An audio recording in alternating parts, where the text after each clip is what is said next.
Welcome to the ABCs of Politics and Culture. We have a real special guest with us today. It's former State Senator Rob Standridge. Before we begin with Senator Standridge and his activities today, I did want to follow up a little bit. Last week, we had the issue of the primary with the notion of the Swamp 7 and the no lobbyist funding candidates, no lobbyist money candidates, and their actual status. Doing some additional research, there is something I want to share. The vast majority of the candidates took no lobbyist money. There still needs to be a minimum amount that they need to raise to be viable, and many of them didn't achieve this mark. This is a reality we have to deal with going into the future. I would dare say, based on today's dollars, for a House district, you have to be at least 25 grand, and for a Senate district twice that size, you have to be at least 50. Now, those bars simply weren't met. A couple exceptions worth noting, and that is the first one is Rick West.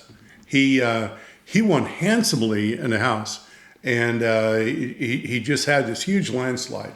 And yet his campaign finance, he had about $8 grand, a little more than $8 grand. And I'd like to talk to him to find out what was the secret sauce of his campaign. The other one on the Senate side, it was the disappointment, well over the idea of the 50 grand mark, was Robert Trimble. Okay, he had 136 grand. Grant Green had a little better than twice that amount, but all the same. There should have been. We're not talking about the dark money. Right. This is just on their Green had. Just on their campaign. All the same, that should have made him more viable, and yet he didn't quite go over the edge. He was under by 67 votes. That itself looks like an anomaly. But for everybody else, there does need to be a bit more money. Now, to add to that, last Sunday night, or this last Sunday night on Scott Mitchell with Your Vote Counts on News 9, he actually had two speakers on, a former state rep, Democrat, and a current state senator. And the topic came up of this whole, what's going on right now with the Freedom Caucus. And they even used the term Swamp 7 to describe those and how the race was actually going. I'd like to speak to you how they characterized it. They viewed the two groups as the conservatives, which are the ones in power now in the state Senate, and then the extremists, which is what we might call the Freedom Caucus. And they really hit up on the Freedom Caucus as if they're being irresponsible. Folks, I would like to make the point, it's just the opposite. The reality is the group that's in control now, I want to call them the crony capitalists. They bring in all the big dollars in these big companies, but what they're actually doing is passing legislation that regulates their various industries so much so, it's squeezing out their competition. The ankle biters, the startups that want to come in and they end up keeping prices down, they can't do it. They're being absorbed, they're going out of business, and as a result, the survivors are able to increase their prices and thus increase their profit margins. And as a result of that, it's squeezing out the middle class. We're experiencing this in Oklahoma. Our middle class is shrinking because of in part, due to all the legislation and regulations that result from it. The Freedom Caucus is pushing back on that. The Freedom Caucus has the spirit for helping the middle class and restoring it. And that's, they're not extremists by any stretch. Not at all, trust me. That's the power of that. Please stay with the Freedom Caucus and the spirit of it. Well, okay. I just want to say I have a problem with this.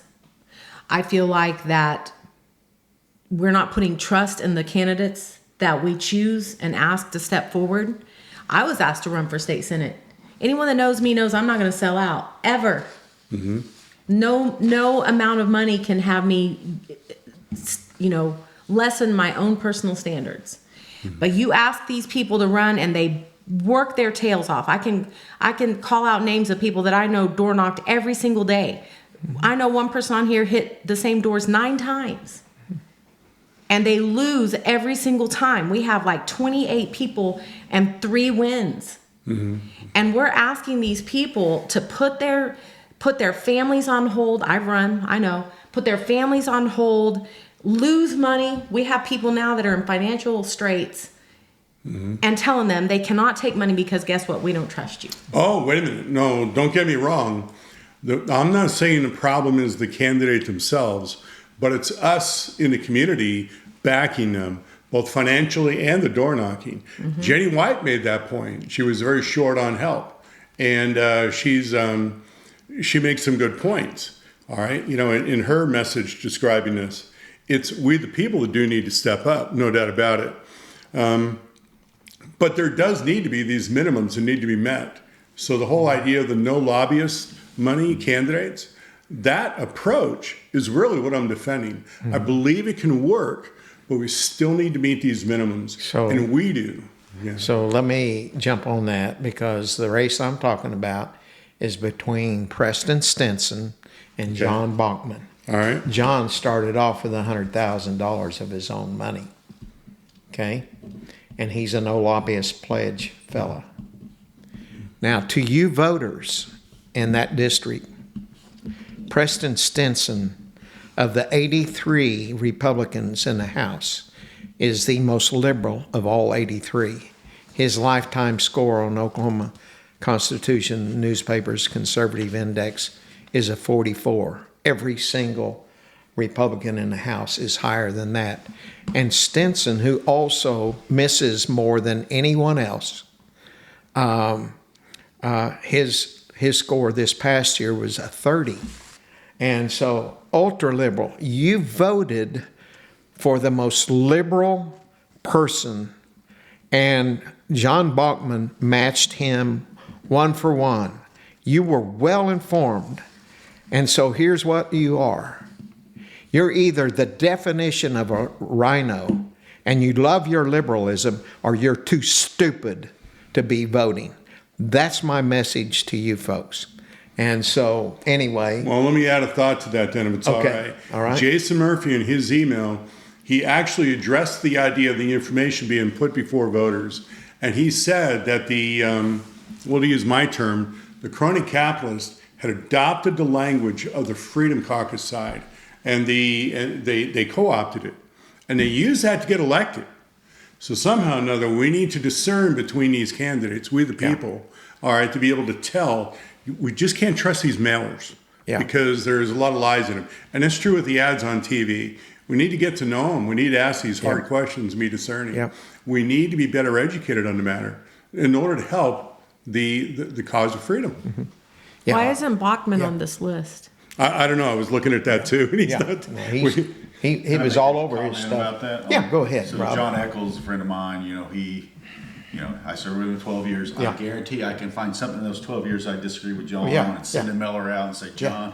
So we get this mailer about this whole DUI thing. I'm like, of all the things you send mails out, you don't have any recording of him saying anything. You have no quotes from him. Yeah. You have no actions attributed to him. But yet this moved voters. It moved voters in a big way, because I think John was ahead a lot more significantly before that mail barrage. Yeah. And that's what candidates. So I'm not knocking the candidate necessarily, although I disagree with that. But you see, the voters are training these candidates to do exactly what makes them vote. You say that you blame the voters, you look in the camera, and you're right, Charlie. But the big question is, like Bob said, how do we correct that? How do we allow voters to know that, you may oppose John Eccles on all these other policy issues. Maybe you don't like, constitutional carry. Maybe you don't like these other things that he voted for.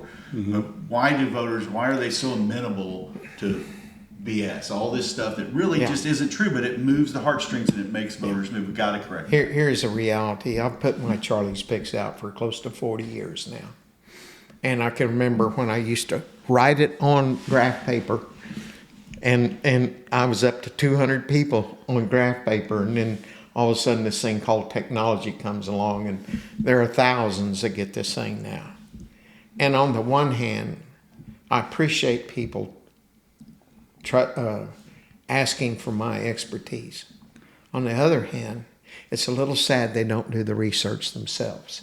Well, I think we're going to have to figure out a way to help, because listen, I'm not giving them a pass. But most voters, conservative voters, Republicans, are extremely busy making a living, have a family. So I'm not going to take exactly the same approach as you. I'm going to take that we, as more in tune people, need to find a better way. And maybe Freedom Caucus is one of those ways to better educate people so they can discern in a short amount of time. Yeah. But that trust vehicle is not out there now. Something needs to happen. Not that Charlie Pitts isn't trusted. Yeah. We need a bigger trust vehicle. You're right. I would agree with that. True. But again, to all of us here, yeah, we're all busy, with our living and things like that, and much of it is to pay the bills, and much of it is to buy our boats and go to the lake and things like that, And I'm not against any of those, but doggone it, folks. These elections have consequences. Right. And they affect your life. And they Yeah. affect your life in ways you can't even imagine. And so everybody should devote a minimal part of their life Yes. to preparing themselves Yes. to be good citizens. I'm not going to let the voters off on this. Charlie, I posted about this morning, and I don't know if you're paying attention, but all the people that are coming over here for the big games, the World Cup, they cannot believe their eyes at what they're seeing here in America. And me being raised in another country with a different citizenship, I know the gift that we have here. And over again, Charlie, I ask people to give us 1 hour a month. 1 hour. And they can't do it.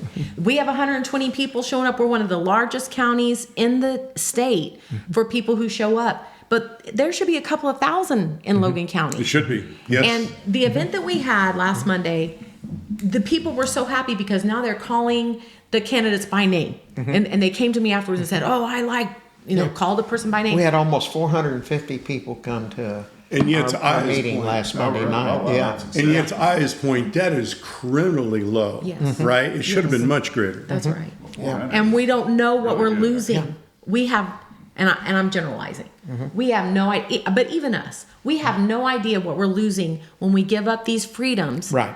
of the most amazing country in the world. Yeah. It's just frustrating. Well, I think this little deal's kind of led into some of the things that we want to have Rob here. Rob was state senator for 12 years, and now his wife is in a Senate.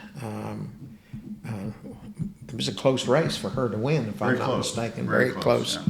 And, you're covering parts of the People's Republic of Norman, which is... Well, I told my daughter who's here with me, I told her, make sure I don't forget my papers so I can get back in. Or is it your papers to get out? I'm not sure which it is, but it is the People's Republic. But Rob is actually a pharmacist, and he's an inventor. He's a scientist.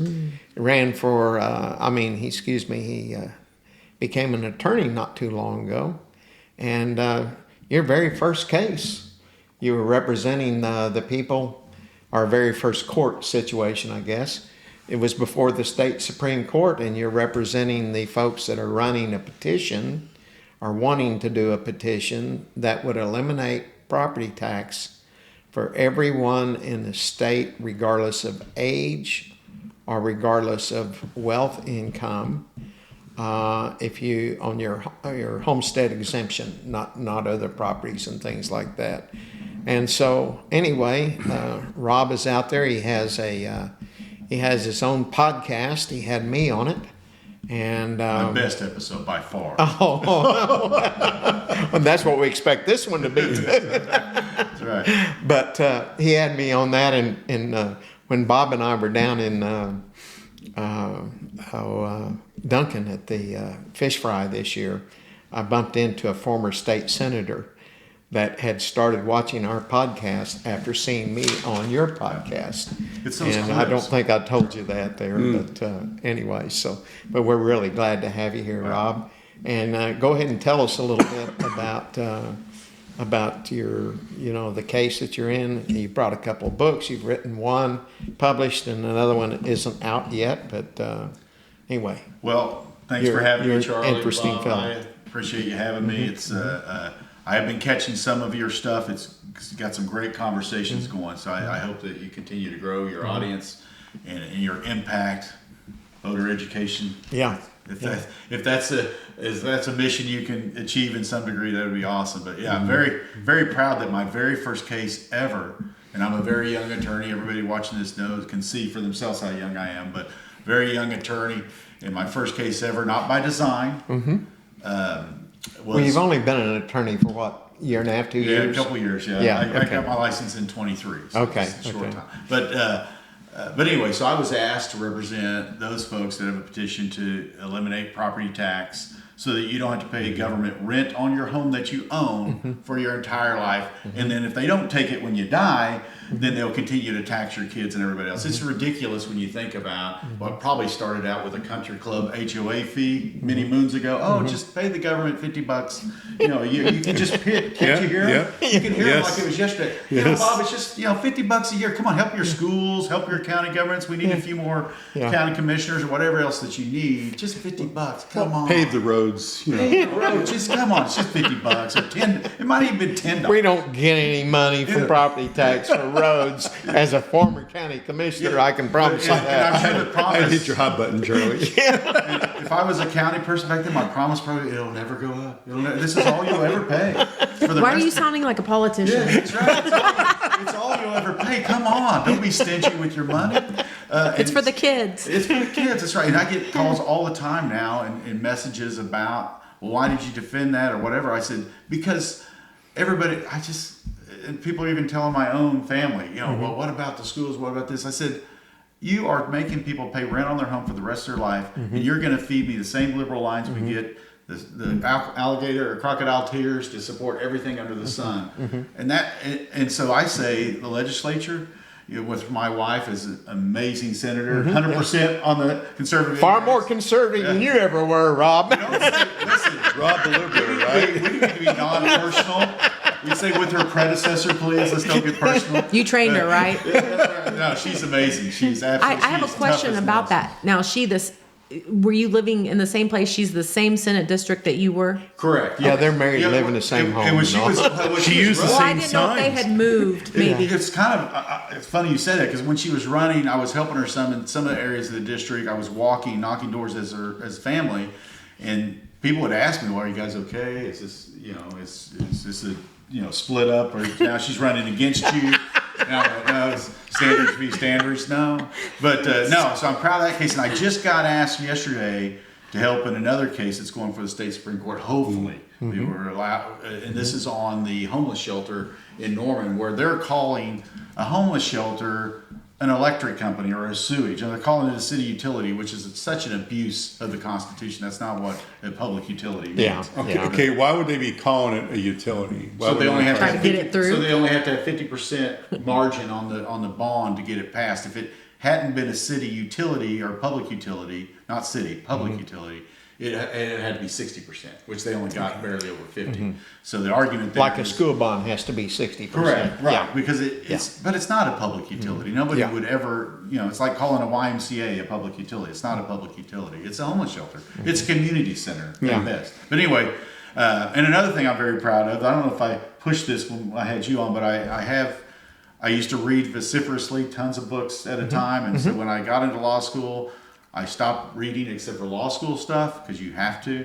And then when I got to law school, I said, you know what? Instead of reading again, I'm going to start writing. So I published my first book about a year or so ago, 2084, which is Trump and the Bill of Freedoms. It's an awesome dystopian novel about a future where the government controls everybody. Go figure, Bob. That's it? Yeah, sure. And Just want to hold it up for our audience. oh, thank you, Bob. Keep saying, please. Yeah, and so it's an awesome book. It's a ragtag group of rebels, if you will, that are essentially it's very much like 1776. They want to take their country back over because the government hasn't managed to control everybody.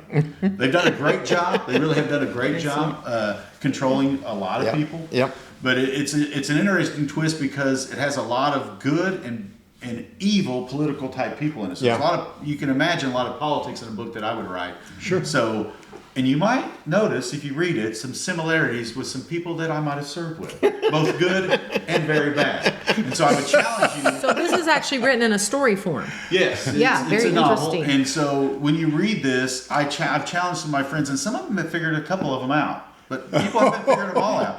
So, one of the protagonist, one of the main protagonists, I model after family. What she's a pharmacist actually. Yeah. But but yeah, it's a lot of similarities. I want to do my first novel that way, where I could kind of model after, and so their personalities and stuff even match their personalities in real life. But I think it's an awesome book. I've actually almost completed a couple others, but I did have complete. This is not published, and I don't have an agent yet on this one. Meth Cartel is about. Brad, is that Charlie? Well, I keep the most evil people with their names very different. Names have been changed to protect the innocent and the guilty. May I have your other one? Yeah. So this one is really close to my heart. The Meth Cartel. As a pharmacist, I have always railed against over medicating children, kind of like Robert Kennedy does.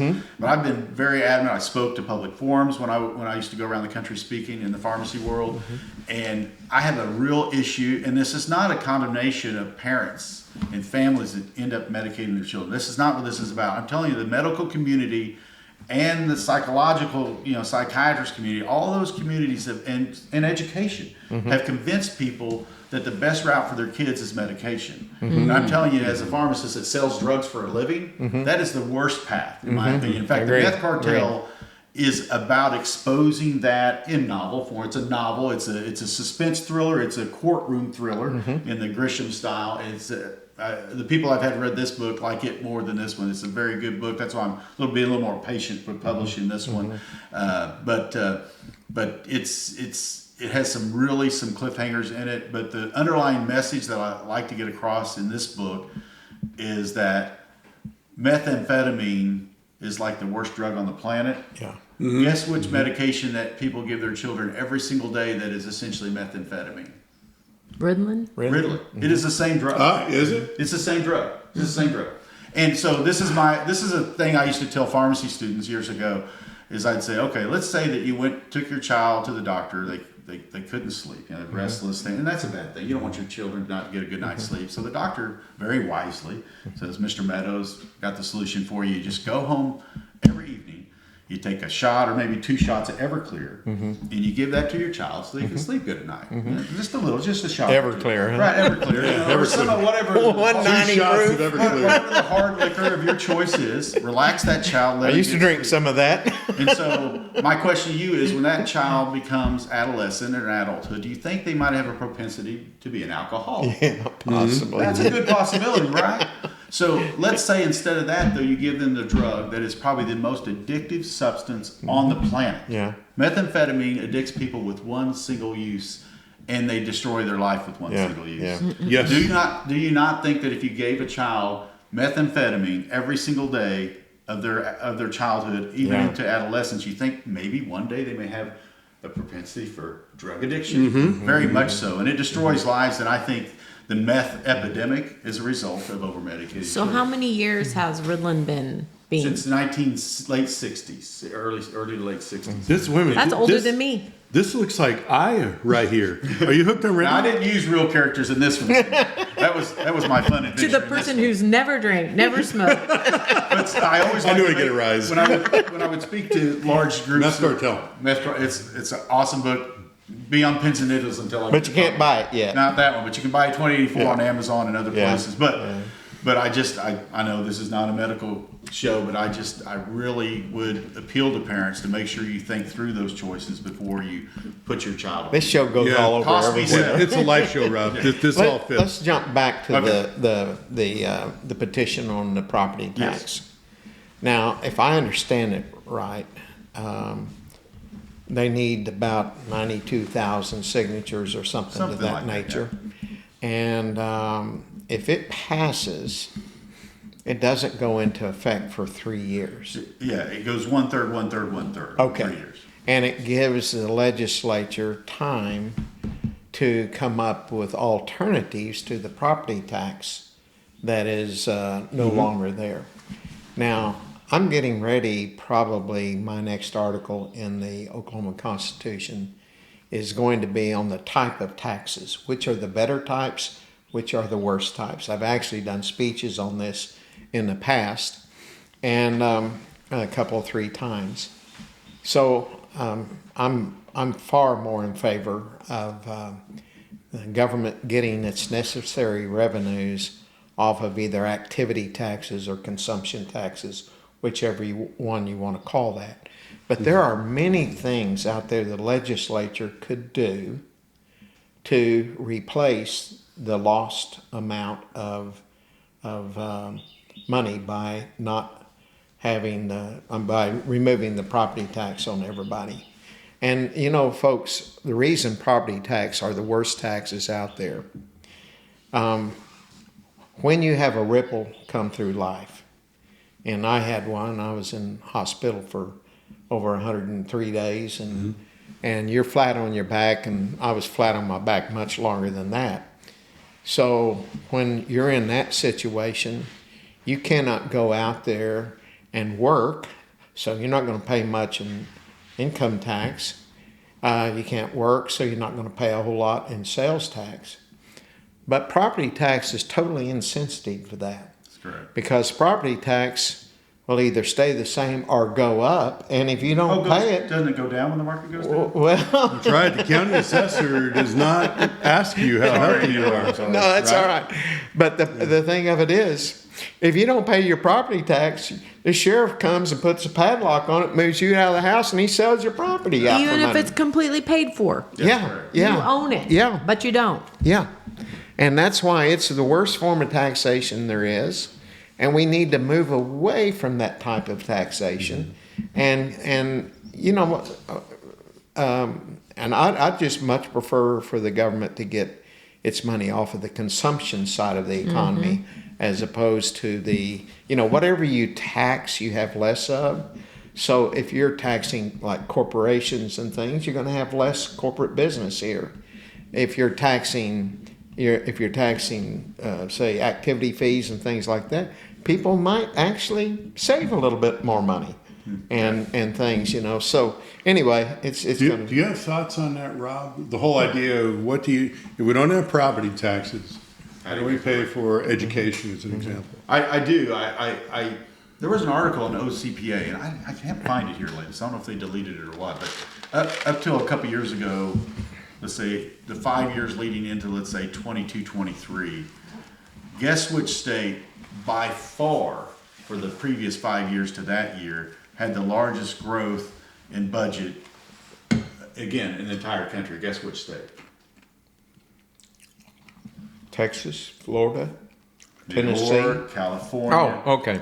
So Illinois had tax increase or budget increase over that span of 5 years of 33%. New York had about 30.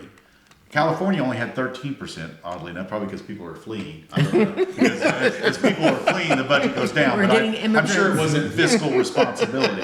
Guess what Oklahoma's budget increase was over that 5 years? A lot. Over 60%. Yeah. 60%. Over 60%. So they went from a little over 8 billion to now it's almost 13 billion. That's right. And so people criticize me when I say tighten the belt. That's beyond tightening the belt. Yeah. That's like you're gouging your taxpayers. I mean, why else would you when the revenue goes up, cut taxes? That should Yes. be what conservatives do. Yeah, I understand that revenues went up to achieve that budget. That's fair. And some costs go up. But 60%, did we grow our population? No. I mean, it's that. There's where part of it is. But I'm a realist. I understand. That's why Florida has some, like you said, it's statutory. The way these guys presented it is statutory, so that means the legislature could fine tune it. Maybe you have to, allow for bonds or something. Maybe there's some ways to compromise. But right now, I think citizens would vote it easily. I really do. Well, right now I think we- it passed 60, 70%. I do. We exempt prescription drugs from sales tax. Right. You could reinstitute that. There are just many exemptions on sales tax Oh, yeah. that we have. And you can start reducing those, and there you'd be shifting away from property to your activity or consumption taxes, I think there's room in there to get there, and I think the legislature should be proactive. But in their defense, not in the defense of what y'all talked about earlier, because I'm not defending people that send out fake mailers about themselves. But politically possible to the legislature, I think the people are going to have to lower the property tax. I really do. I don't think the legislature is ever going to have the overall political courage, even if a bigger Freedom Caucus. I just don't see them as having that political will It- to do it in a big way. I'll tell you, I thought the most plausible plan was that of David Bullard, Senator Bullard. And Or what? seniors and veterans or something like that. No, that's Maisie. Okay. Okay, Bullard is for those that are 65 and older and have their home paid for. Okay. So you have that's the smallest number of people, very little effect upon the overall scheme of things.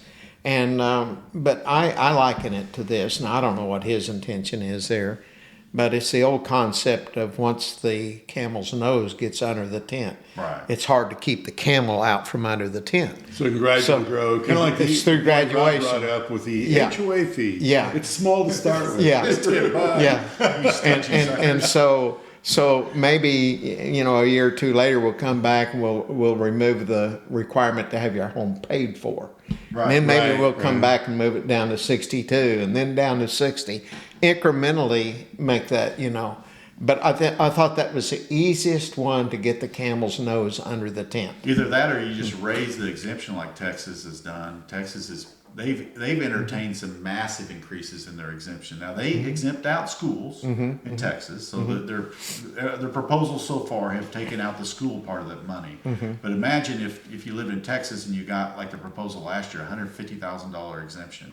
That means that most young couples, most young Yeah. families in Oklahoma would pay almost zero property tax except for the school piece. Yeah, yeah. Which when I studied it, it would mean that if a young family buying a starter home in Oklahoma paying $3,500 a year, another house payment, and property tax would probably pay like $500 a year, something Yeah. like that. And I can tell you, I was a single mom for 17 years, and I would say I probably struggled more than retirees in this state, at that time. Are So, hit very hard. I mean, I want a young family to achieve that part of their American dream. I want to own my own home, but when I got to pay my apartment $700 a month, my house payment's $600, but then I got to pay another $500 for Where property can you tax. get an apartment for $700 in Oklahoma now? They're out there. They're out Let me there. give you my phone number. Maybe in Mulhall or someplace. Rob, let I me try to keep our rent. I have a real estate company. We do take pride in keeping our rents down. I had no I was idea. not promoting that. Did not come. I had no idea. I had no you had- vacancies actually. You had a real that's estate us company. too. okay, Is there Rob. anything you don't do, Rob? Well, I don't. Yeah, no, I don't know. But All right, Rob. Well, I'm going to be devil's advocate, Sure. okay? Because people ask these questions. He's really good at that. The devil part of it. Charlie emphasizes D, the capital D in devil when he talks. All right. If we reduce property taxes and increase the activity or consumption taxes, some will say, well, that means if you compare us to Texas, which is kind of the opposite. What's going to happen is a lot of retirees going to move to Oklahoma because they want that low property tax, right? And they consume little, right? So it's to their advantage. But the young, productive, income-earning crowd, they're going to move to Texas, okay? All right. So you'll have this demographic shift, and we turn into a gray hair state. Well, now you have on the tax base, they tend to be leaning into being consumers on the idea of government resources. What do you do with that argument? Are we going to have will people flee one direction or the other? What do you think? it's an excellent question, and it's reality. But I honestly go back to the tough love. I think there's room in the budget, but let's say that there's not. And so to finish that argument, I don't like consumption taxes in the way that I love Governor Fallon. I serve with her. I think she's an amazing person. Her governor's Charlie. Be nice, Charlie. Her governor's term was not. Boy, I would have come out with a snide comment right now. But I think I really like her. I think she loves Oklahoma. But every governor's reign is different and is scored by how successful they are. But one of the problems I think with her governorship was that period in which she recommended taxing all of that stuff. You remember that, right? That went over like a lead balloon and really harmed her politically and reputationally. And so I think you got to be really careful with that. But the legislature, I mean, this is something where if this happens, it's going to throw in their lap. They're going to have to solve this. The legislature's going to have to, people will say, well, local. No, the legislature's going to have to step in and say, how are we going to fund these schools? How are we going to do this? And so I think they'll figure it out. I really do. Whether they're going to have to, they're going to have no choice. And so for us to figure that out ahead of time, talking to my good friend Mike Reynolds, that's been a central part of this. We both kind of agree with this. We want to have empathy to make sure that what you're saying doesn't happen. But at the end of the day, we should be looking out for the people first and say, quit paying rent on your home. Okay, legislature, now it's in your lap, get it figured out. Or they could just do it ahead of time, but political will is not there. I would think it would be to your benefit, in being one of the champions of this cause, to have a solution to propose that, in essence, keeps as many people happy as possible. I think the solution is somewhat in between the bullet. I love Mike Mazie, but I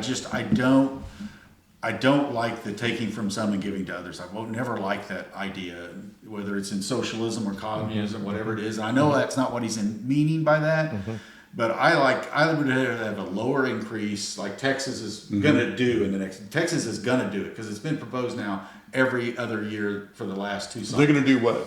They're going to increase their exemptions up through the roof. Oh, okay. And so that's what we need to do. So we can get off the millionaires' houses. We can say a cap of $400,000 house or cheaper. We can do all these different things to make sure that we're mainly helping the people that struggle to pay. But everybody gets the benefit. So if you put a cap of $250,000, even the people owning a $3 million house get some benefit. Sure. They just don't get the whole thing. By the way, as a little point of interest, But that would solve. I'm sorry, Charlie, but that Yeah. would solve that problem, I think. Because Yeah. then you're not talking about $1.5 billion. You're talking about a few hundred million. It's pocket change to this legislature. Yeah, and the support comment you brought up before, I would dare say by lowering property taxes, it would enable home ownership for those just entering the market. It would help to facilitate that. That would be powerful.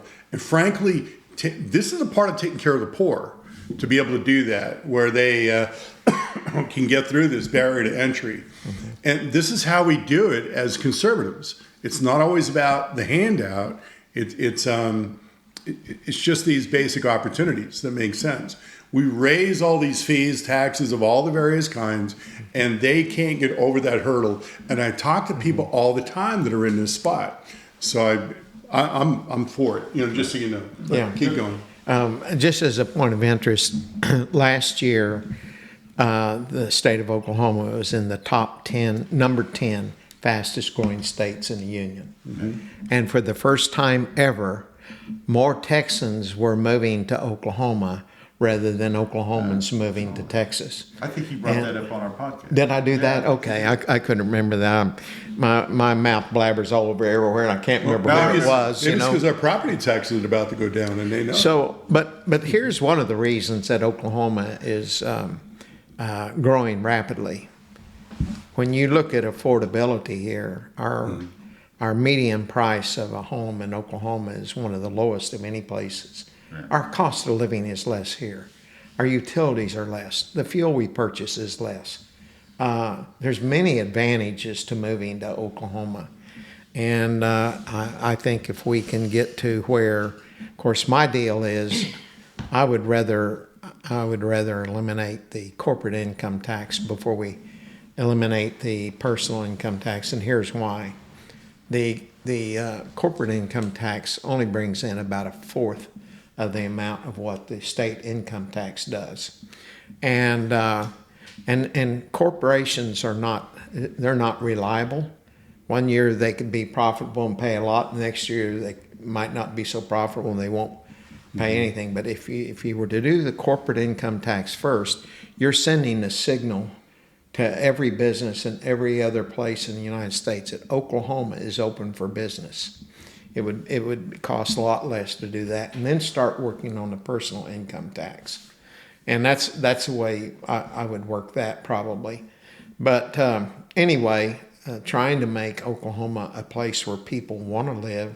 It's an absolutely beautiful state. Oh, it is. We It have is. all kinds of topographies, and one of the things that I hope to do is we're going to have guests on here that are about Oklahoma, different places in Oklahoma and things like that, so that we can introduce people to the beauty of this state, the uniqueness of this state.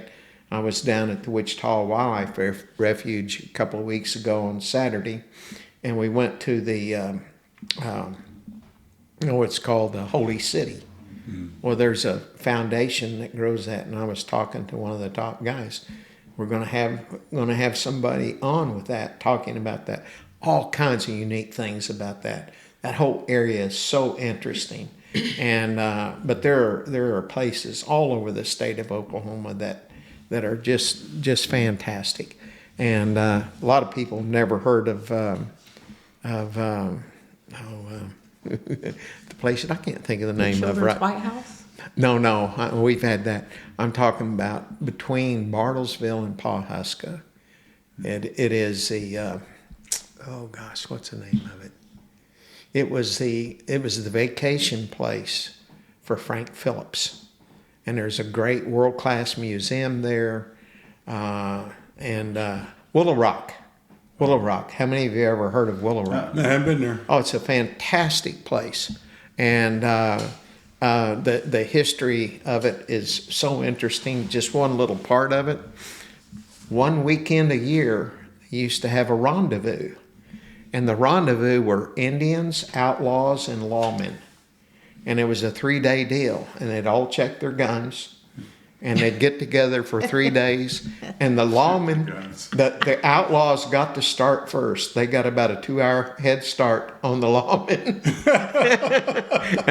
and so they actually do a recreation of that every year now. Oh, do they? There at Willow Rock, and it's just a really super neat place, you know. So there's so many things like that all over the state of Oklahoma that people don't know about. We drive. I'm an RVer, and so when our third kid came along, we got an RV, and just a couple of weeks ago, my wife's family from Philadelphia were here, and we took them on Route 66 in the RV, and we ate at the Rock Cafe, and went to the Brown Barn, and all that cool stuff. So just Stroud, the Rock Cafe in Stroud. Yeah, that's right. So you can just take a short drive in Oklahoma, and we go, we go skiing every year, and I love the stretch up through around the Panhandle. I mean, it's just Oklahoma's a beautiful state, beautiful people. Very, politics aside, sometimes we run into ugly things in politics on both sides and within our own party, but it's just a great state. It really is, and conservatives need to get a handle on Oklahoma. But it is an awesome state. You know, when I went to Alaska in 2018,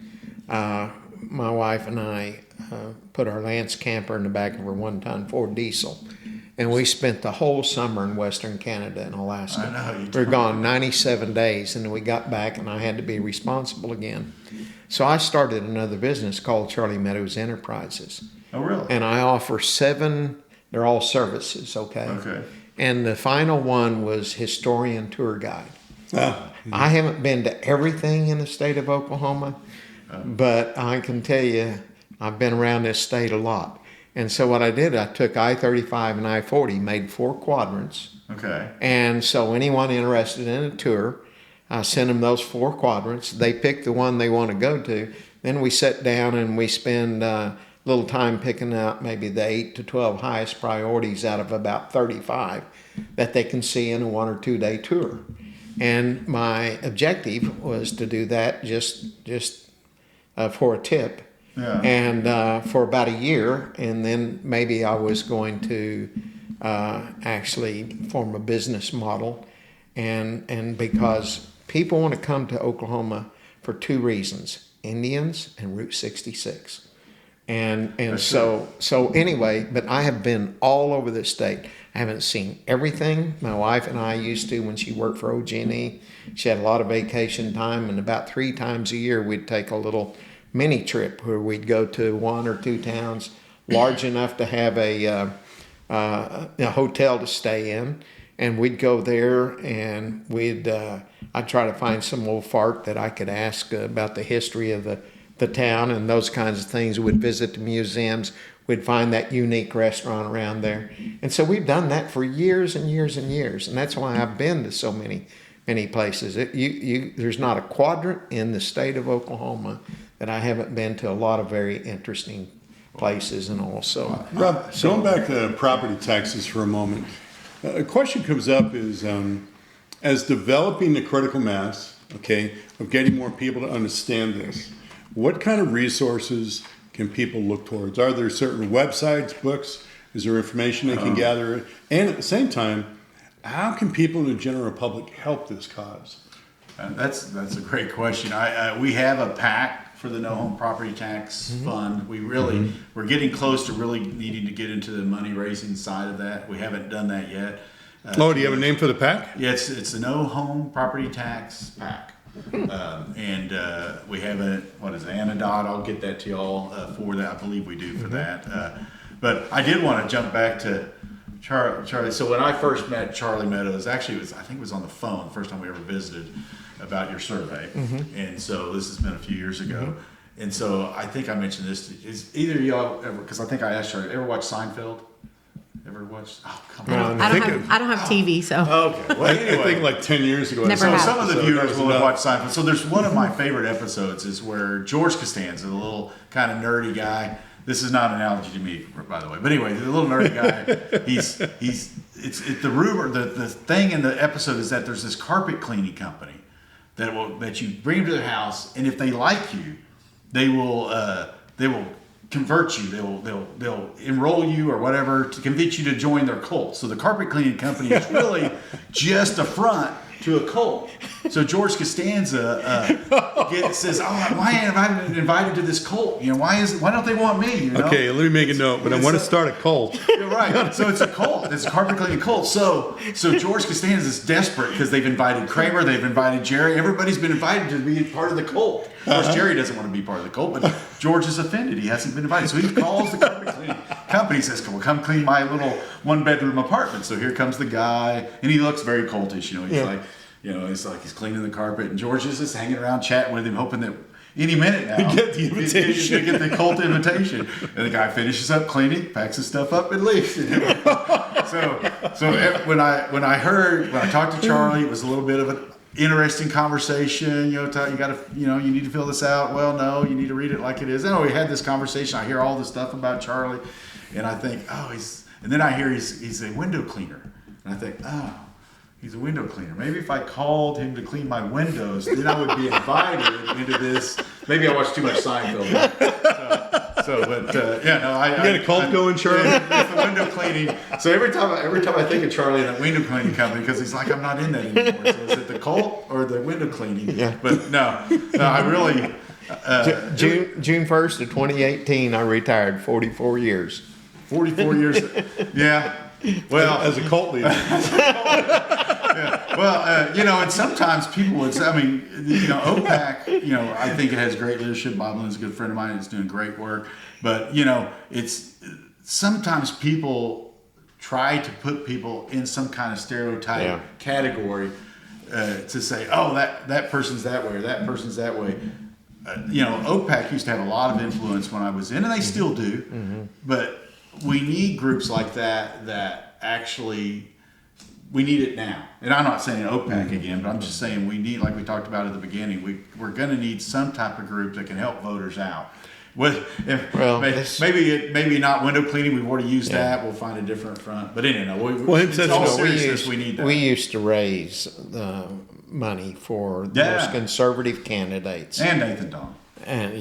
And without our help, Nathan Dahm would have never been a state senator. And so we raised an awful lot of money for him. But anyway, now OPAC's a 501c3 and they don't, their action wing doesn't have any money. It can make endorsements, but they've never had any money for that. And this podcast could lead to another PAC. Yeah. And if it does, I think it should be named OPAC, or the Oklahoma Conservative Political Action Committee 2.0. 2.0. Yeah. Like net 2. And then if once that PAC is approved, then we can just call it OPAC 2.0. And but that would lead to, again, raising money for candidates and things like that. That would be great. I mean, the Freedom Caucus has a PAC and has raised money, despite what I've been hearing from the leadership. They didn't put any money towards any challenger against an incumbent. But individuals can do what they want, but as a group, I think the Freedom Caucus thought it was better to support existing senators. But yeah, the Freedom Caucus PAC I think could be very impactful over time. It was able to raise a lot of money this cycle, or I say that for its first time ever in just a couple weeks' time was able to raise money. I think long term, I think it will raise a lot of money. I had a friend from Tulsa call me up, and he wanted to make a contribution to that PAC and to 3 other candidates. Okay. And so I gave him all that information. I think the contribution to the PAC was $800 or something of that Okay. nature, and then maybe I think I saw something come in Yeah, too for that yeah, amount. So something thank like you, that. Charlie. Yeah, I mean, and, whether we like it or not, like Bob started off this conversation, I mean, it takes money, and you have to push back on stuff where they, campaigns make up stuff. I wish we could not do that, but it's You know, you I'd gotta love to meet cap minimums. those. I'd love to cap the spending. it's difficult because the people that are on the non-conservative side don't care about the rules, and so all the problem I think with the rules is it's always rules for me and not for thee, and so it always what happens is we saw it in the last, not this cycle, we probably will, but the last cycle we saw just blatant disregard to PAC rules and everything else, but. Yes, there was a lot of bleed over, wasn't there? Between There was blatant violation. Yeah, blatant yeah. violations. but Oh there was- yeah, but there was- JJ got docked for having a video in front I of the picked her up Capitol for the- door. Right. So that's what I'm saying. So the you got to be careful when you make rules because sometimes it's just rules for yourself, and the people that don't care what the rules are just do whatever. They And find when a they path win, they around say, it. "Oh, sorry." All right, Rob, we're kind of coming up Yeah. on our time limit, but I Okay. did want to ask, did you have closing thoughts or comments? You mentioned the idea of your PAC for funding.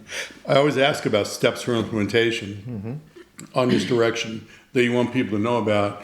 Is there anything else in that regard or any other closing comments? Well, definitely get out and buy 2084. It's an awesome book. It's available on Amazon, and you can go to my Facebook page. And I do want to plug my podcast. Here I Yeah. go again. So I like to say this.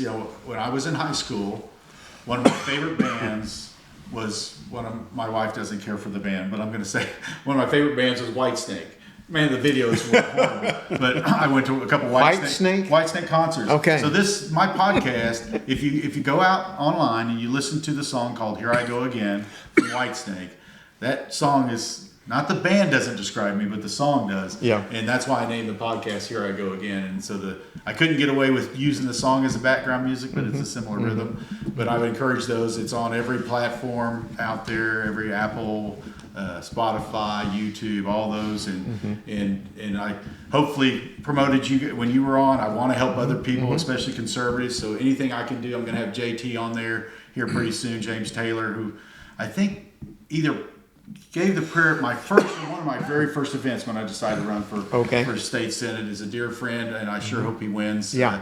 State superintendent. So I'm going to have him on, and so I think he has a encourage- really good chance of winning. I Boy, he really needs to win. That Franklin guy, you talk about a liberal, he is really bad. And I don't know him at all, but I know JT. He is a very good man, and he would make a great superintendent. And he has a heart for having truth with love. And Yes. so he's not afraid to tell you the truth, but he always does it with a Yeah. heart of grace.